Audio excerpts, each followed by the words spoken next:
Accord.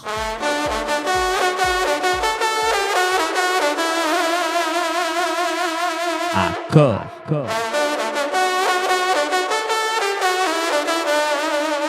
Corps à corps.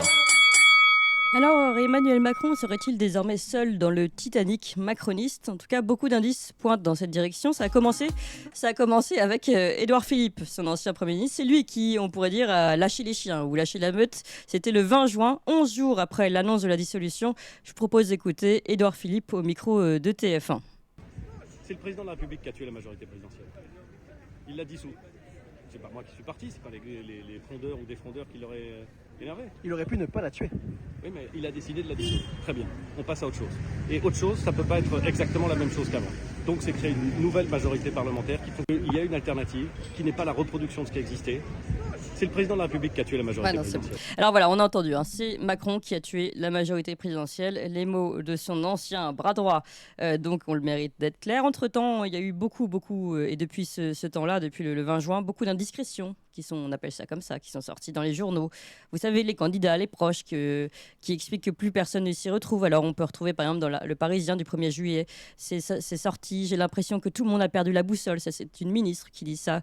Réponse d'un autre conseiller de l'exécutif, plus personne n'en a rien à foutre. Voilà, on voit un peu l'ambiance en tout cas. Vous avez également l'édito d'Anna Cabana, je rappelle, épouse de Jean-Michel Blanquer, dans le Télégramme, l'intitulé déjà « Parole de futur ex-ministre ». Et je vous cite un extrait. La scène était proprement surréelle. C'est comme s'il n'avait pas compris, Emmanuel Macron, qu'il l'a perdu. Pas compris qu'à cause de lui, la Macronie n'existe plus.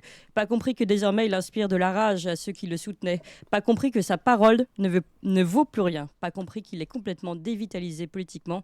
Voilà, s'emporte un membre du gouvernement, nous dit donc Anna Cabana. Celle qui avait pourtant l'habitude, je le rappelle, de soutenir le président, qui expliquait qu'on était tous bluffés par Emmanuel Macron en 2020. Et enfin, il y a eu le coup de grâce d'Alain Minc dans l'Express, le 1er juillet. Alain Minc, vous savez, le conseiller de l'ombre, celui qui a poussé finalement la venue aussi d'Emmanuel Macron. Écoutez-le, je le cite, « Quand un homme que l'on suppose intelligent et qu'il l'est, prend une décision d'une absolue bêtise, c'est que la dimension psychologique a pris le pas sur la réflexion et la raison. Emmanuel Macron est, parmi les dirigeants des dernières décennies, celui pour lequel la psychologie personnelle est la plus déterminante. Cette dissolution est le résultat d'un narcissisme poussé à un état presque pathologique, ce qui conduit au déni du réel. » Voilà le coup de grâce d'Alain Minc. Et donc, on a compris, lâcher les chiens, plus personne ne soutient Emmanuel Macron. C'est en tout cas l'ambiance générale. Pour parler de cela et de l'avenir de la Macronie, je suis avec mes deux invités. Bonjour à vous, François Coq. Bonjour Clémence, bonjour à tous. Et merci beaucoup d'être avec nous ce matin. Analyse politique, je rappelle, ancien directeur de campagne d'Arnaud Montebourg, ancien secrétaire général du Parti de gauche, enseignant en zone d'éducation prioritaire et auteur de cet ouvrage, notamment Alerte à la souveraineté européenne aux éditions Éric Jamet. Puis nous sommes avec Guilain Benessa. Bonjour. Bonjour Clémence. Merci d'être avec nous également. Avocat, docteur en droit, enseignant à l'université de Strasbourg, auteur de Le référendum impossible, comment faire taire le peuple, ou encore On marche sur la tête, la France, l'Union européenne et les mensonges, écrit avec Guillaume Bigot aux éditions L'Artilleur. Alors peut-être commencer par vous, François Coq, concernant cet Emmanuel Macron qui a l'air d'être vraiment terriblement lâché là. Les rats quittent le navire, mais vous savez, il suffit de leur mettre un bout de fromage sous le nez et puis ils reviennent à toute vitesse. Alors vous dites bras, Bruno Le Maire dit cloporte. Donc, oui, mais enfin, il faut se méfier de ces réactions un petit peu intempestives. Le propre des politiques et des responsables politiques, c'est d'être globalement dépeureux et d'avoir peur un petit peu de leur ombre. Et c'est vrai que M. Macron, lui, n'agit pas de la sorte. Il prend des décisions brutales. J'entends M. Minc qui veut les psychologiser et nous dire que c'est du narcissisme, etc. Moi, je pense que ce sont des décisions politiques qui ont été réfléchies, qui, à bien des égards, avaient des perspectives de victoire et de réussite du moins partielle, et qui vont d'ailleurs peut-être se vérifier. Donc moi, j'inviterai tous ces gens à être prudents, mais je ne doute pas qu'ils arriveront à retomber sur leurs pattes si les choses d'aventure changent. Pourquoi est-ce que je dis ça ?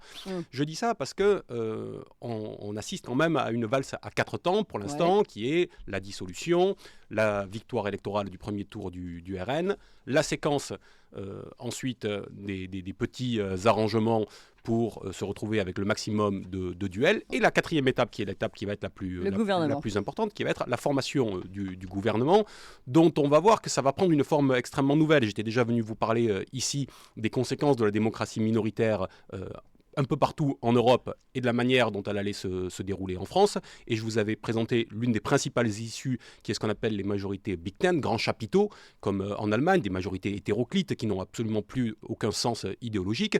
Et finalement, on s'aperçoit que tout le microcycle électoral qu'on est en train de voir en ramasser là, sur 4 semaines nous y amène tout droit. Voilà, la principale perspective aujourd'hui, c'est pas une majorité absolue du Rassemblement national dans les urnes dimanche soir. C'est plus certainement soit une majorité relative du Rassemblement national, qui lui permettra ou pas d'ailleurs de gouverner, soit une minorité qui permettrait par un jeu d'alliance totalement désidéologisé de surclasser le Rassemblement national qui serait arrivé premier. Et dans ce cas-là, peut-on dire que M. Macron a perdu son pari ? Lui, en tout cas, ce qui est sûr... Il aura perdu des députés. Il aura perdu des députés, mais lui ne présentera pas ça comme un échec électoral. Il sera en train de nous dire qu'il a permis d'éviter l'arrivée au pouvoir du Rassemblement national par sa dissolution. Voilà ce qui est aujourd'hui en train de se jouer. Et donc, si ça se passe dans ces conditions, certes, M. Macron aura perdu des députés, mais enfin, il en aura peut-être perdu moins que ce qu'on attendait il y a encore 5 jours. On voit bien que le rapport de force dans les désistements qui ont eu lieu pour le deuxième tour, c'est que les 2/3 des désistements proviennent du nouveau Front populaire, pour globalement 1/3 de la Macronie. Et avec en plus avec les transferts de voix qui vont s'opérer, si on en croit l'expérience des élections passées, M. Macron devrait pas si mal s'en sortir.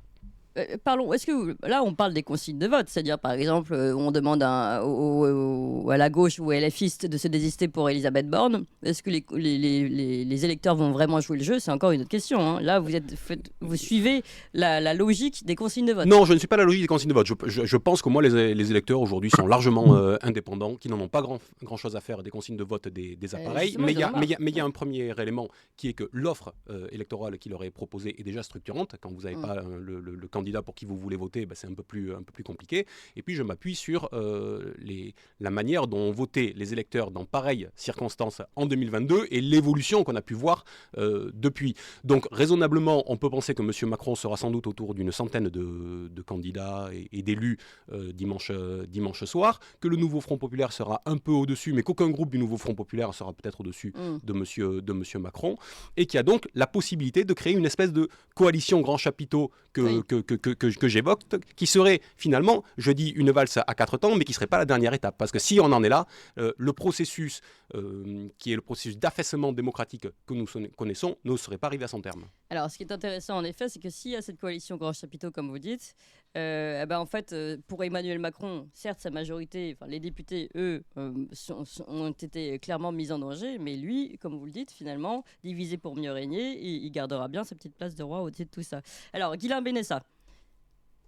Il y a beaucoup de réflexions qui me viennent. Je suis relativement d'accord avec M. Koch à l'instant. Simplement, j'en reviens à votre question qui était la solitude d'Emmanuel Macron. Est-il seul? Est-il le seul chef d'un navire en train de crever ou en train de sombrer? Est-ce que c'est le Titanic? Alors, le problème, c'est que les propos d'Alain Minck de psychologiser Emmanuel Macron, je pense que c'est d'une débilité absolument totale. C'est une façon c'est vraiment une débilité très contemporaine. C'est une façon d'esquiver le problème qui est que les conseillers d'Emmanuel Macron, sa garde rapprochée, lui a conseillé, dicté, peut-être pas dicté en tout cas, mais orienté la décision. Il y a bien une prise de décision, une volonté de faire un coup. Vous voyez, il y a des gens qui ont réfléchi dans un bureau, qui sont peut-être, bardés de diplômes et qui ont décidé que la dissolution était une bonne idée. Je vous rappelle que Dominique de Villepin, en 97, a eu la même bonne idée qu'il a soufflé à Jacques Chirac. Ce n'était pas la psychologie chiracienne bizarre ou outrageuse ou stupide, c'était bien une décision invraisemblable prise par un président de la République, conseillé à l'époque par un homme qui était loin d'être un con, qui s'appelait Dominique de Villepin. Donc, techniquement, c'est une prise de décision. Là où je rejoins totalement François Koch, c'est que cette solitude d'Emmanuel Macron, elle va être... En fait, est-ce que le navire coule? On est en train de mettre des rustines et en fait, tout le monde participe à l'opération de combler les trous. Tous. Jean-Luc Mélenchon lui-même est en train de devenir l'allié objectif d'Emmanuel Macron, puisque on est en train de trouver des espèces d'assemblages invraisemblables depuis dimanche, puisque tous les gens qui considéraient globalement la Macronie comme une bande de fachos confère le nouveau Front populaire qui donne un coup de main à Gérald Darmanin, je veux dire, qui était le flic le plus odieux, enfin le chef des flics le plus odieux il y a 3 jours, et qui devient l'allié, je veux dire, fondamental de la gauche désormais. Donc de toute façon, tout est bon pour trouver une parade, une solution pour sauver Macron, ce qui veut dire que Macron seul, en même temps, on en revient en même temps, n'a jamais eu autant d'alliés qu'il n'en a aujourd'hui quelque part, puisque de tout ce qui n'est pas RN, LR non-ciotiste, Modem, UDI, Horizon, PS, PC, NPA, Mélenchoniste, LFI non-Mélenchon, et j'en oublie, les écolos, Marine Tondelier, etc., tout le monde est en train de vouloir sauver la majorité présidentielle, donc Emmanuel Macron. Oui, allez-y. Mais j'ai, moi, un vrai problème dans la façon dont on comment dire, j'ai un souci personnel dans la façon dont on oriente le débat depuis dimanche. Emmanuel Macron n'est pas en train, avec, on va dire, la classe politique, n'est pas en train de tenter de trouver une alliance pour abattre le RN. La classe politique est en train de vouloir trouver une alliance pour empêcher une majorité absolue à l'Assemblée. C'est-à-dire pour flinguer le bateau qui s'appelle la Ve République. Puisque par principe, la cohabitation était une anomalie à laquelle on a voulu mettre fin il y a 25 ans, ce qui signifie qu'aujourd'hui, on n'essaye pas seulement de flinguer le RN ou de limiter la force de frappe du RN, de sauver le soldat Macron. On essaye de brinque-baller, de trouver n'importe quelle solution pour ne pas avoir de majorité, donc pas de parlement, donc des groupes invraisemblables, donc un régime parlementaire à la lisière du régime d'assemblée, donc l'antithèse même de ce qui s'appelait la démocratie sous la Ve République. Ça veut dire que notre classe politique veut littéralement flinguer le système qui permet globalement de gouverner la France. On retourne à un système de la 4e République, vous pensez ou pas? Est-ce qu'on revient à la 4e, vous voulez dire? Pardon? Oui. Alors, je pense qu'on a le pire de la 4e parce que la 4e République, bon alors moi je vous avoue que je trouve ça absolument... Je pense que les analystes français vous savez, qui veulent plus de parlementarisme, ont oublié que chez nous, le parlementarisme rime avec le choix de la défaite et de voir de l'incurie et du déshonneur. Donc je pense qu'il faut éviter ça. Mais, pour être précis, je pense qu'on s'oriente vers une 4e République façon bordélisation LFiste. Pas simplement une 4e vous voyez, un peu noble, j'allais dire des compromis politiciens, comme disait De Gaulle dans les années 50. Je parle d'une 4e République avec les tenues criardes de la France insoumise à l'Assemblée, les sorties antisémites des uns et des autres, j'allais dire la belle qualité oratoire et le plaisir qu'on peut avoir à écouter, par exemple, les superbes harangues je sais pas moi, de Mathilde Panot et de Rachel Keke. Donc on a vraiment tout le meilleur des LFistes et tout le meilleur d'un régime d'assemblée. C'est absolument merveilleux ce qui nous attend, tout ça pour sauver le soldat Macron. Oui, ça c'est intéressant. Je vais vous donner la parole évidemment, François Coq, mais avant je voulais, puisqu'on parlait un petit peu de la stratégie et de cette alliance, en effet, cette coalition grand chapiteau, je voulais vous faire écouter une analyse de France Info sur le fait que Gabriel Attal est en train de préparer justement ce gouvernement, une forme de gouvernement d'union nationale, avec un grand consensus pour prépare déjà son Premier ministre qui serait dans une gauche consensuelle. On écoute ça. L'Assemblée nationale plurielle pour une gouvernance nouvelle, autrement dit un gouvernement d'union nationale. Et cette idée, Victoria Coussa, elle commence à faire son chemin à gauche, au sein d'une partie de la gauche en tout cas. Oui, chez des socialistes, des communistes et des écologistes, sans faire l'unanimité. Peu osent en parler publiquement pour l'instant, après des années d'affrontements politiques avec la majorité, puisque cela reviendrait à finalement s'allier avec les troupes d'Emmanuel Macron. Et on est en pleine campagne du second tour de ces législatives anticipées, sauf que la réflexion avance à gauche face au scénario d'une majorité relative pour le RN.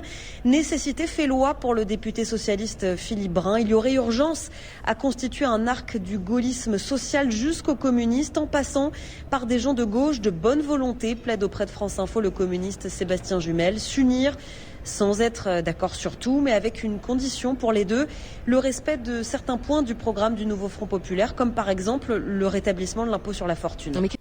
Voilà, donc gouvernement d'union nationale, macroniste gauche, macroniste LFI, jusqu'à LFI, communiste, pourquoi pas. Alors, Sophia Chikirou, elle en profite pour glisser au micro de TF1 que ce sera d'ailleurs Mélenchon à Matignon, on écoute. Ne veut pas de Jean-Luc Mélenchon à Matignon. Qu'est-ce que vous dites de ça ? C'est pas le sujet, l'incarnation. Nous, ce qu'on a de clair et de très précis, qui a un engagement de tous les candidats du nouveau Front Populaire, c'est le programme. Et c'est un programme de rupture. C'est un programme qui répond quand même à des questions fondamentales. Les gens ont dit à Macron, on veut plus de toi. On veut plus de ta retraite à 64 ans. On veut de meilleurs salaires. On veut une vie meilleure. On arrive, nous, avec un programme qui propose tout cela. C'est quand même ça ce qu'on propose. On n'est pas qu'un vote contre. On est surtout un vote pour changer la vie des gens, concrètement, contre Macron et contre le RN. Sauf que face à Jordan Bardella, qui pourrait être à Matignon dans une semaine, vous n'avez pas de candidat pour Matignon. Non, c'est pas que le bruit médiatique, c'est vous. Notre jeu à vous. Vous avez décidé, les médias, que ça se jouait Bardella, Attal. C'est pas notre jeu à nous. Nous incarnons une gauche du renouveau, une gauche de l'espoir. C'est une gauche qui propose des choses d'abord. Elle va convaincre les gens par la tête. Elle leur dit pas, voilà le porteur de drapeau ou le premier marcheur. On en a des candidats pour être Premier ministre. On l'a démontré dans les débats. On saura faire. Jean-Luc Mélenchon à Matignon toujours ? C'est pas le sujet à l'heure actuelle. C'est un sujet, C'est votre sujet, c'est votre problème. Moi, c'est pas ce qu'on me dit sur le terrain. Donc vous pouvez. J'étais avec François Ruffin et c'est ce qu'il lui dit sur le terrain dans le Nord. Moi, sur le terrain, j'ai fait campagne depuis 3 semaines. Bon, on va arrêter là. C'est un peu long. On n'a pas l'extrait exact. En fait, voilà, elle disait ce sera soit Mélenchon à Matignon, soit un autre insoumis. C'est ce que soufflait Sophia Chikirou, qui est proche, je rappelle, de Jean-Luc Mélenchon. Et enfin, un dernier, avant de vous redonner la parole, François Coq là-dessus, mais c'est quand même rigolo de voir la petite cuisine et tout le monde qui se voit déjà, qui se positionne déjà pour ce gouvernement. Eh bien, François Hollande, le grand retour. Il faut une personnalité de consensus. Des règles. Pour être Premier ministre, il y a 2 conditions. La première condition, au lendemain des élections législatives, il faut que le président de la République vous nomme. Oui. Ensuite, il faut que le nom proposé convienne à une majorité de l'Assemblée nationale. Donc, il faut être nécessairement, pour être Premier ministre, une personnalité de consensus. S'il n'y a pas de consensus, il n'y a pas de nomination. Et alors c'est qui cette personnalité de consensus ? Eh bien, c'est ce qui sortira du scrutin. Et je pense que c'est important que les Français aient la parole. Voilà, il se verrait bien à cette place-là aussi. François Coq, c'était pour revenir sur cette histoire de coalition grands chapiteaux, multicolore, on va dire, et puis chacun qui verrait son intérêt, ce qui va dans le sens de ce que dit aussi Guilain Benessa, c'est-à-dire que Macron n'a peut-être plus d'amis, mais il a plein d'alliés, parce que tout le monde irait bien à la gamelle, finalement. Oui, alors c'est ça, mais il y a plusieurs aspects. D'abord, notons les termes. Monsieur Attal nous parle ce qu'il appelle une majorité plurielle. Quand il dit majorité plurielle, c'est en référence à la gauche plurielle, pour que les gens de gauche s'y retournent d'une certaine manière. Et en même temps, c'est une majorité plurielle, nous dit-il, de projets et d'idées. Les majorités de projets, on sait ce que c'est une vision très managériale de la politique. Donc ça reste du macronisme. Mais Monsieur Attal sait qu'il ne pourra pas être le pivot d'une telle majorité. Dans ce cas-là, elle devrait s'élargir. Sauf que quand on pense l'élargissement, qui pourrait y aller ? On nous dit de LFI jusqu'à LR. Ont-ils tous intérêt à y aller ? Clairement, les insoumis ont déjà répondu non. Et pourquoi ont-ils répondu non ? Parce qu'ils se placent, eux, dans la perspective de la prochaine élection présidentielle, qu'elle ait lieu en 2027 ou qu'elle ait lieu à un moment ou à un autre, de manière anticipée. Et ils vont vouloir se prévaloir du fait que les autres auront été pactisés avec M. Macron et que eux resteront blancs comme neige et n'auront pas fait cette erreur-là. De la même manière, du côté de LR, on sent bien le piège se retourner. LR est déjà en implosion. Oui. Si certains vont dans un gouvernement d'union nationale, dans cette majorité plurielle, c'est encore plus terminé. Et pire encore, les conditions de la recomposition sont telles qu'ils ne s'en sortiront pas. Ils seront à leur tour dans le casse-noix. Donc, on voit bien quelle est l'issue qui est souhaitée par M. Macron, mais on voit bien qu'en fonction des intérêts des uns et des autres, des intérêts électoralistes à court et moyen terme, ils n'ont pas forcément tous intérêt à y aller. Donc cette 4e étape, ce que j'appelais tout à l'heure la 4e étape de la valse, elle n'est pas réalisée et c'est peut-être d'une certaine manière la plus intéressante. Mais le plus important d'un point de vue structurel, et c'est ce qu'on commençait à évoquer dans notre échange, c'est que finalement, c'est peut-être pas la constitution de cette coalition gouvernementale qui est le plus important. à l'étape où nous en sommes de la démocratie minoritaire, ce qui fait qu'il n'y a rien qui se dégage, et je le redis, d'élection en élection. On est dans un enquistement de la démocratie minoritaire, y compris désormais en France.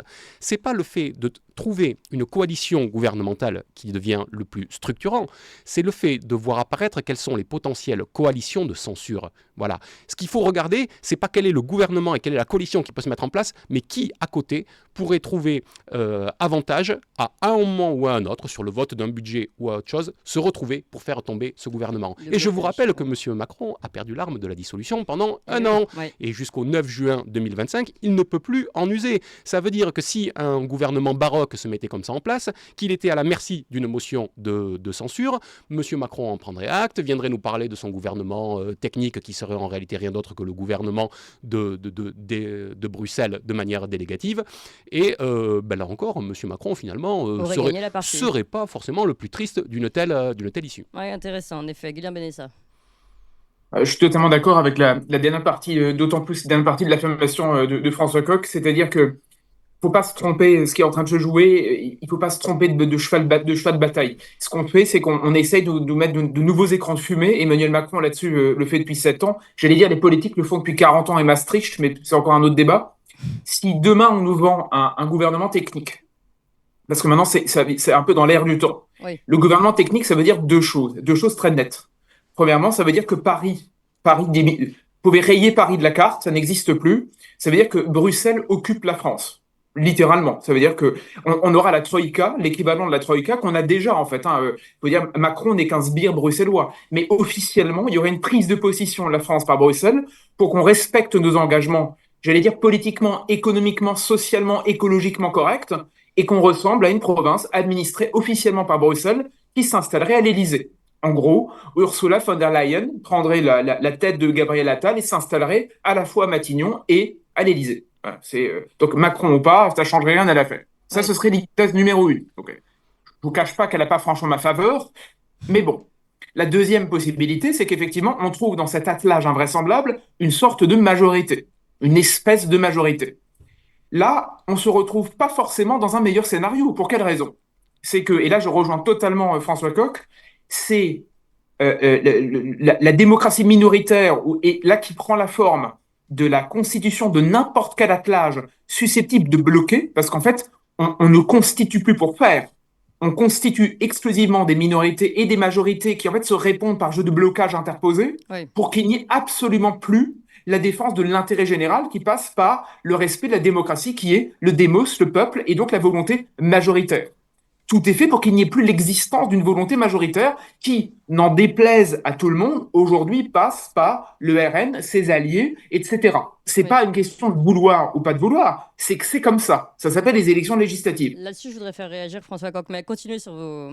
Et là où je vois l'épisode terminal de la chose, c'est que dans les deux hypothèses, ce qu'on a réussi à flinguer grâce au macronisme, c'est pas le seul, hein, mais ce qu'on est en train de flinguer en Europe et auquel il y a des jeux d'ailleurs de réaction par les peuples, c'est la dépolitisation officielle de la politique. Oui. Il n'y a plus de politique. Il y a une dépolitisation en faveur soit de gouvernements d'experts, ça s'appelle Bruxelles, soit, faut le dire aussi, de politiques médiocres qui en fait constituent des minorités ou des majorités de blocage juste pour constituer des coalitions, ces fameuses grandes coalitions qu'on voit apparaître un peu partout.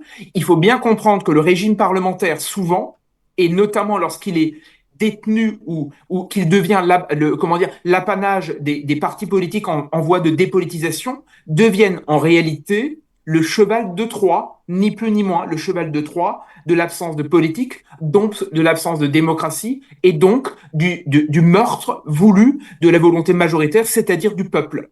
Mais ceux qui font ça le savent et le souhaitent, oui, pour ne surtout pas confier les clés du camion à l'alternance, c'est-à-dire à un parti qui pense mal, en tout cas qui pensait mal historiquement, et qui serait en passe de gouverner.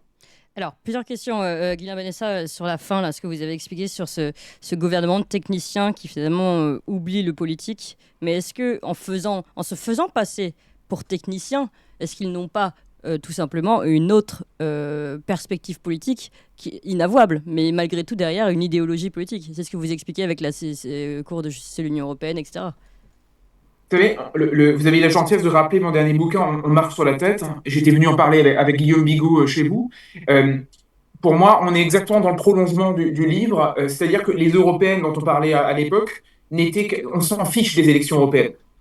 Moi, je m'en suis toujours foutu, même quand j'écrivais sur l'Europe. Je pense que les élections européennes, ça ne sert à rien. Donc, pour vous répondre clairement, en fait, un gouvernement d'experts, c'est une sorte de dévoiement de ce qu'on appelait jadis, sous la Grèce antique, la sagesse. On nous fait croire que des experts, c'est-à-dire des sachants, des gens qui savent, sauvent le bateau en prenant les décisions nécessaires pour au moins logistiquement, ou du point de vue de l'organisation, faire que les choses fonctionnent. C'est ça un gouvernement d'experts. On met des gens sérieux, relativement peu, clivants, qui savent faire dans leur registre, réciproque, leur registre à eux, et prennent des décisions qui s'imposent. C'est le code de la route de la politique, en fait. Comme exactement. Et en fait, ce que c'est ça signifie que l'agenda européen, c'est-à-dire l'agenda progressiste, c'est-à-dire l'agenda politiquement correct, soit respecté, parce que finalement, depuis très longtemps, tout ça fonctionne par une arborescence claire. Les experts, les juges, Bruxelles et les impératifs européens qui s'appliqueraient d'autant plus facilement si on avait un gouvernement d'experts qui, enfin, ne ferait même plus semblant de râler en appliquant ce qu'ils adorent, c'est-à-dire le politiquement correct venu de Bruxelles, de Strasbourg, des juges européens, etc. Finalement, il n'y a rien de mieux pour Emmanuel Macron d'abandonner la politique entre les mains des experts. Et je vous rappelle, Emmanuel Macron a été élu en disant il y a 7 ans qu'il n'aimait pas la politique et qu'il n'a jamais vraiment voulu en faire, parce que sur le fond, il n'aime pas ça. C'est le premier président officiellement apolitique ou post-démocratique de l'histoire de la Ve République. Oui. Deuxième question, évidemment, François Coq, vous aurez tout le temps de répondre, hein, mais juste, je voudrais vous chercher un petit peu, Guilain Benessa, parce que vous avez aussi dit que la vraie alternance politique, justement, on retrouve le politique, ce serait dans cette union nationale. Est-ce que vous ne pensez pas aussi que nous leur portons des crédits politiques, alors qu'ils ne sont peut-être aussi que des experts qui penchent de l'autre côté? Quand vous dites union nationale, je présume que vous dites le RN et ses alliés. Oui, c'est ça. Alors, je vous réponds clairement, Clémence. Je ne suis ni militant, ni proche du RN, ni quoi que ce soit. À la limite, je vous le dis tout de suite, en tant qu'avocat ou juriste, je m'en fous éperdument. Mais je m'en fous éperdument. Moi, ce qui m'importe, c'est que la démocratie survive. Oui, mais la démocratie. C'est la question que je vous pose. Ouais. C'est-à-dire que s'il n'y a plus, si officiellement on nous dit, à la limite, qu'Emmanuel Macron est là, j'allais dire, vous savez, les couilles de le faire. À la limite, il devrait un jour le dire, il devrait le dire, je me fous de la démocratie, ça ne m'intéresse pas, je suis effectivement un président liquide, post-démocratique et gazeux. Tout ça ne m'intéresse pas. Ce qui signifie que le jeu des institutions, je m'en fous, le gouvernement majoritaire, je m'en fous, la démocratie, je m'en fous. À la limite, il aurait un mérite que je lui reconnaîtrais immédiatement, c'est l'intégrité. Pourquoi pas Gabriel Attal, etc. Non, mais pourquoi pas Oui. Laissez-moi rêver, Clémence.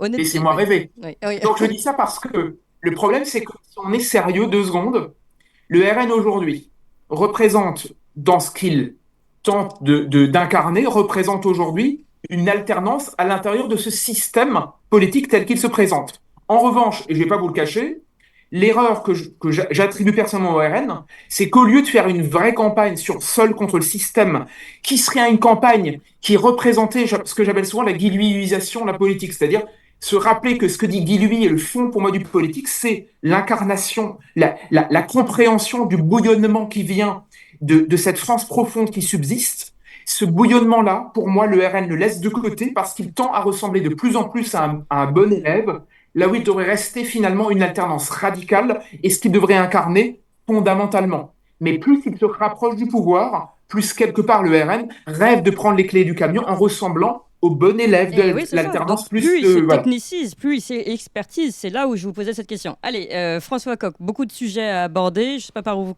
voulez commencer. Moi, je voulais aussi vous revenir sur votre notion d'enquistement de la démocratie majoritaire. Comme si, qu'est-ce qui fait que c'est enquisté? Est-ce que vous considérez que c'est justement le montage qui fait que ça s'enquiste, ou est-ce que c'est autre chose? Alors, d'abord, on va partir de l'exemple français. À quoi avons-nous assisté lors de cette élection législative? Pour la première fois, on a assisté au triple-double barrage. Qu'est-ce que ça veut dire? Ça veut dire que du côté du nouveau Front Populaire, ils nous ont dit au moment du premier tour qu'il fallait faire barrage à M. Macron et barrage au Rassemblement national. M. Macron disait de faire barrage au nouveau Front Populaire et au RN, et le RN disait qu'il fallait faire un barrage contre Macron et contre le nouveau Front Populaire. Autrement dit, quand vous cloisonnez la politique de la sorte, on nous parle de tripartition de l'espace politique, mais ce sont des espaces qui sont désormais totalement disjoints. Il n'y a plus de porosité qui permettrait à un électorat de circuler en fonction des idées, des programmes qui lui sont proposés. On assigne à résidence, au moins dans les têtes, les électeurs. Après, ce que font les électeurs, c'est autre chose. Ce dont moi je vous parle, c'est du message qui est transmis dans la sphère publique. Oui, mais attendez, quand il y en a un qui se désiste et qu'on leur dit allez voter pour l'autre, là, on n'assigne plus. On assigne à aller changer de camp. Non, ça c'est de la tambouille, ça n'a rien à voir. Ne pensez pas que la campagne de deuxième tour est ce qui va rester dans les têtes. Ce qui va rester dans les têtes, c'est la campagne de premier tour, qui est une campagne de radicalisation, qui est une campagne de polarisation à l'extrême de la vie politique. C'est la scène politique qui polarise la société et pas l'inverse. Il faut bien le voir comme ça. Donc les politiques, pour essayer de trouver une bouée de sauvetage, ont tout intérêt à laisser chacun de leur électorat dans leur couloir, voilà, et avoir une forme d'électorat captif. C'est ce qu'ils ont construit au moment du premier tour. C'est pour ça qu'ils sont bien embêtés maintenant avec leur désistement, parce qu'ils savent très bien que les électeurs ne répondront pas à l'injonction si les dirigeants politiques appuient sur un bouton.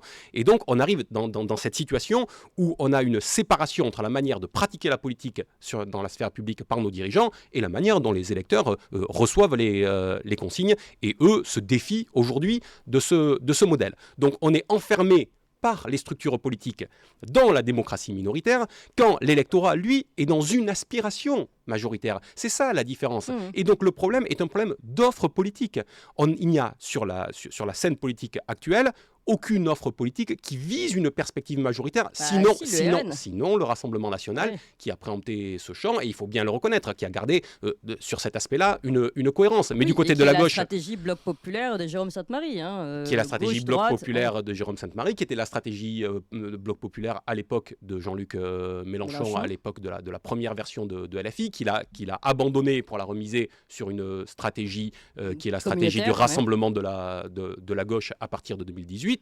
Et de la même manière que Jean-Luc Mélenchon a voulu agréger exclusivement l'électorat de la gauche, qui est resté une fois de plus dimanche dernier scotché à 31%, comme il était à 31% en 2022, à 31% en 2017, donc qui ne progresse pas d'élection en élection. M. Macron, qui est minoritaire dans le pays, c'est qu'il arrive à gouverner du fait de la démocratie minoritaire avec sa stratégie du socle, qui lui a donné en 2017 ou en 2022 environ 27, 28, jusqu'à 30% du corps électoral, et c'est suffisant pour lui. Il ne cherche pas à élargir ce socle pour avoir une perspective majoritaire. Donc on est enfermé là-dedans. Et tant que l'offre politique dans notre pays, ou dans les autres pays, parce que c'est la même chose, ne proposera pas une offre politique nouvelle, où des gens viennent pour avoir un processus agrégateur et penser le corps politique de la nation comme le corps politique des citoyens constitués, eh bien, dans ce cas-là, nous en resterons là. Juste un mot, parce que j'ai évoqué les autres élections. On a quand même la tête dans le guidon en France. Mais il y a eu d'autres élections ces dernières semaines. Vous savez que quand on a voté pour les européennes, il y avait des élections en Belgique.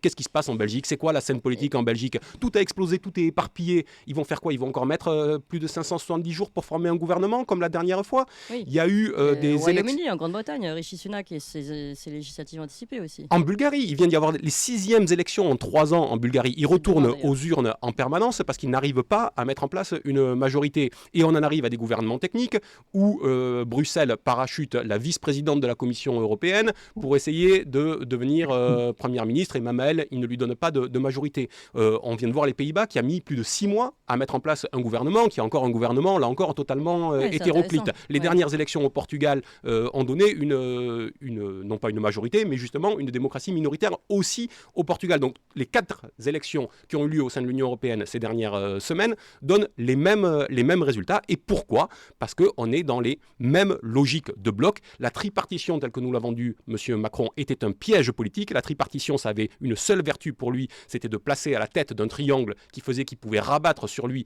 soit d'un côté, soit de l'autre, pour empêcher une victoire de la gauche ou du Rassemblement national. Même cette tripartition est en train de s'effondrer. On savait qu'elle s'effondrerait, mais la responsabilité est celle de M. Macron, mais celle aussi de ceux qui ont voulu jouer le jeu de cette tripartition en pensant qu'elle constituait un raccourci électoral, qu'on pouvait prendre le pouvoir dans ce pays les en court-termistes, ayant en fait. 25, 26, 27, 28 et 28%. François Coq, ça veut dire que finalement, c'est très intéressant en effet de prendre cette perspective européenne et de se rendre compte qu'on arrive toujours à peu près au même schéma aujourd'hui. Mais finalement, est-ce que vous dites qu'ils ont tous les mêmes logiques politiques? Est-ce que ces logiques politiques sont toutes conseillées sous le même, dans la même direction, la direction bruxelloise? Grandement, en tout cas pour le bloc central. On voit les différences qui sont celles du nouveau Front populaire qui s'est assez vite résolu finalement à s'accorder sur la question européenne en laissant tomber par exemple les visions un peu plus ambitieuses qui étaient celles de la France insoumise. Dans le programme du nouveau Front populaire, on voit qu'ils sont quand même beaucoup plus alignés sur le programme du Parti socialiste ou d'Europe Écologie Les Verts. Mais pourquoi l'ont-ils fait? Parce qu'ils ont anticipé le fait qu'il y aurait compatibilité entre ce programme et le programme de M. Macron et d'une certaine partie de LR. Et on est en train de boucler la boucle que nous avons commencé il y a quelques minutes quand on a commencé à parler de la potentielle coalition Grand Chapiteau. Cette coalition Grand Chapiteau, ne soyons pas naïfs, elle était déjà dans les têtes des dirigeants des différents partis au moment du premier tour, qui savaient très bien que la vague du Rassemblement national qui s'est levée depuis maintenant, moi je dirais, depuis des années, mais depuis 2018, elle n'a plus d'obstacles, il n'y a plus de digues. En 2017, il y avait encore LFI dans cette séquence dégagiste qui était capable de disputer une forme d'hégémonie culturelle, idéologique et électorale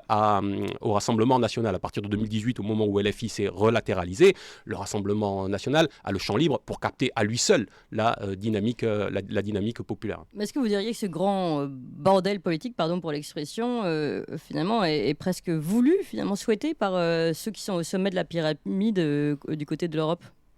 Voulu, je crois pas. C'est ma minute complotiste. Non, je crois qu'il préférerait une forme de stabilité. Simplement, il n'y arrive plus. Il faut bien comprendre qu'il n'y arrive plus. De la même manière qu'en 2005, les élites bruxelloises n'arrivaient pas à faire passer le TCE, étaient obligées d'essayer d'imposer partout des ratifications du traité constitutionnel européen par les parlements, et que les rares endroits où on votait et où il y avait un référendum, eh bien Bruxelles était battue. Eh bien, de la même manière, aujourd'hui, ils ne se sortent pas de cette démocratie minoritaire.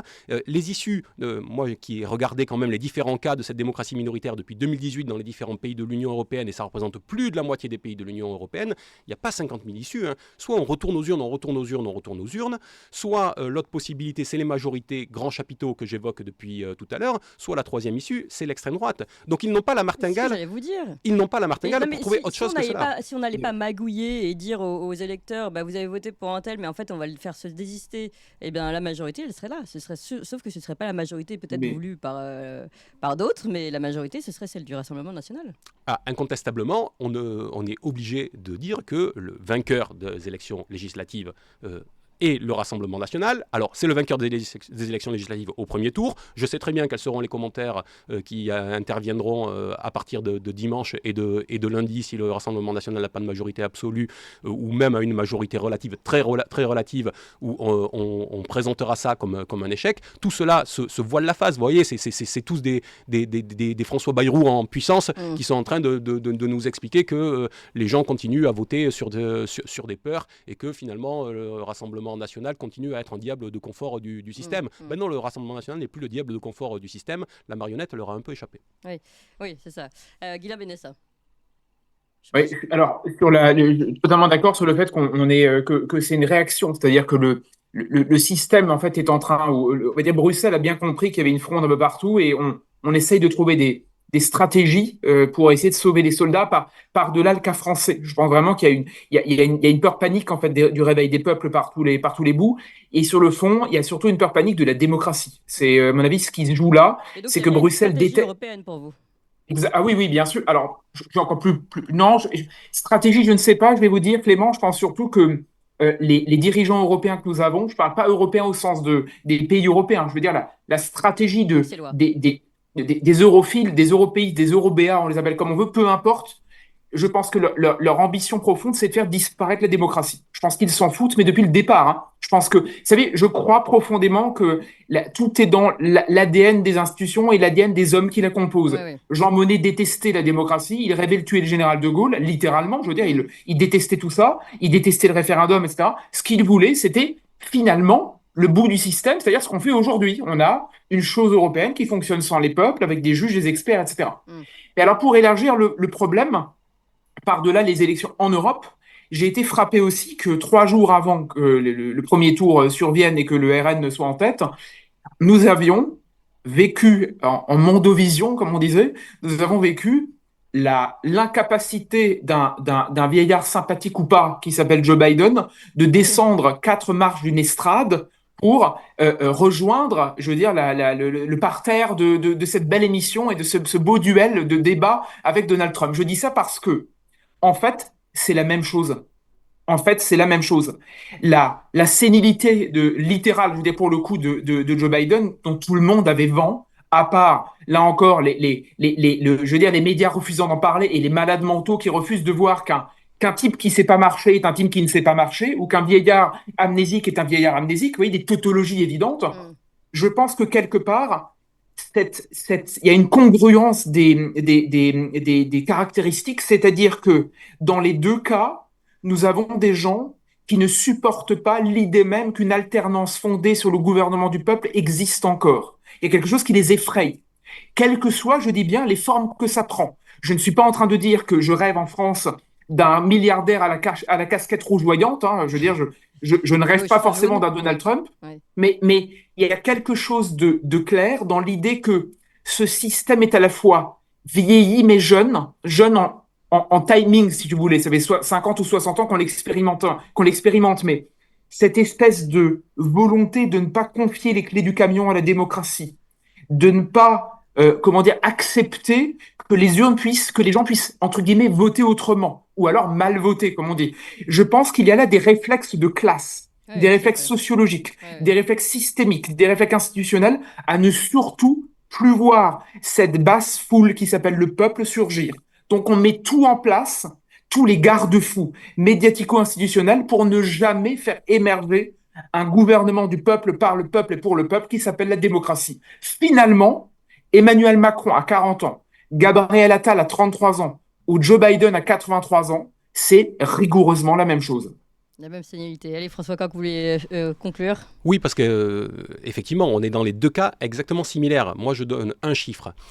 85%, je crois que c'est la dernière enquête, des Américains disent qu'ils ne veulent pas voir rejouer le duel entre Trump et Biden. 85%, exactement le même chiffre. C'était le chiffre de début 2022 où les Français disaient nous ne voulons pas voir rejouer le match entre Marine Le Pen, Emmanuel Macron et Jean-Luc Mélenchon. Autrement dit, ça veut dire que les corps intermédiaires, les structures partidaires elles-mêmes sont complices de ce blocage électoral. Elles participent du fait qu'elles entendent ne pas se renouveler et qu'elles veulent phagocyter un petit peu le système pour empêcher les citoyens d'essayer de trouver et de proposer une nouvelle voie. C'est ça le système dans lequel on est empêcher les citoyens et pour garder leur place au chaud aussi. Bien évidemment. Merci beaucoup en tout cas à tous les deux. François Coq, analyste politique, ancien directeur de campagne d'Arnaud Montebourg, ancien secrétaire général du parti de gauche. Elle est partie où votre gauche d'ailleurs ?